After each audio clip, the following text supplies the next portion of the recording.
AgWeek weather is sponsored by Bremer Bank. Connect with a banker today at bremer.com. How will the weather fare as we head into the heart of October? Here's John with our Agri-weather outlook. This 2-week general outlook actually takes us through the rest of October and into the start of the month of November, so you would notice the weather trending cooler. We lose a lot of daylight this time of year. But although it will be cooling down, it does not look like it will be getting particularly cold. No real cold air intrusions. We might have a cold night or a cold day in there, but nothing that really suggests a pattern change from what has been a mild and mostly dry fall season across much of the northern plains and upper Midwest. There will be some increases in rainfall in the eastern Corn Belt. I'll show you that in just a bit. Jet stream primarily in a fairly northern position. There is a little bit of a bulge around the Rockies, and that low pressure trough will move to the east, but it's fairly weak winds. It's not going to produce a lot of cooling. We'll keep the weather fairly warm. A lot of days in this orange, at least in the 70s, and perhaps even touching on 80 degrees in some spots, with colder weather locked up in Canada,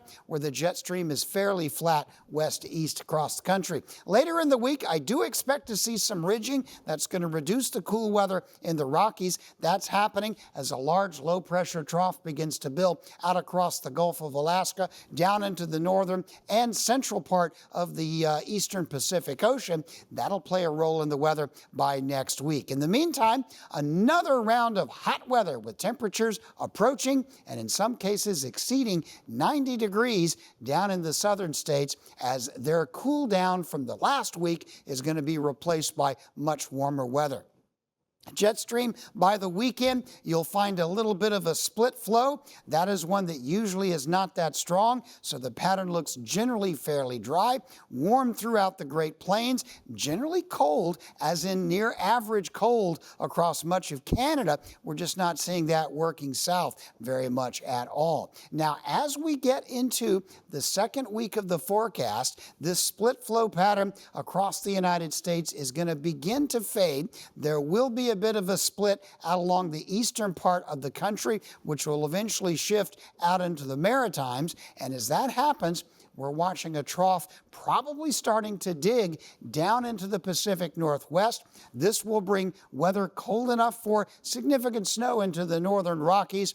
And if this drops south, could bring a blast of cold weather sometime in early November. Although the weather pattern's been setting up for most of this fall, even that would likely be relatively fleeting. Precipitation for this week, most of the U.S. dry. There will be some rain in the Pacific Northwest. That'll diminish as it moves out into Canada. Probably some snow in the colder weather to the north of that. The second week, a few showers around the Great Lakes, but most of the nation will remain fairly dry.